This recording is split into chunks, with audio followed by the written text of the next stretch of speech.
Mana yetib keldik. Voy, qayg'urga olib kelding? Porloq yo'l savxoziga. Nima porloq ekan? Ishlarsa ko'rinyapti-ku. Ertaga tong otsin, hammasini ko'rasiz. Qanday go'zal bu olam, bir qara. Qanday go'zal bu olam. Usta bo'lish oson emas akalar, to'g'rimi? Lekin bu kasb rostdan zo'r-da. Qilayotgan ishinglarni ko'rib, odamlarning uyida quvonch bo'lishini bilsanglar, boshqa gap kerak emas-da. Har bir plitka, har bir devor bizdan yodgorlik. Farqi yo'q.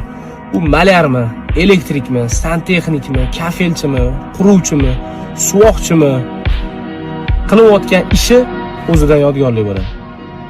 Shunaqa gaplar akalar. Bugun xalqaro ustalar kuni ekan. Shu sababdan hamma ustalarni va o'zimni tabriklab qo'ymoqchiman. Bu videoni akalar ustalarga jo'natib qo'yamiz. Videoni ko'rib ustaligidan faxrlansa, ishiga bo'lgan ishtiyoqi yana ham oshsin. Istoriya qo'yib yuborsanglar ham bo'ladi. Bilaman-ku, sizlarning ustalar ko'rsatadi.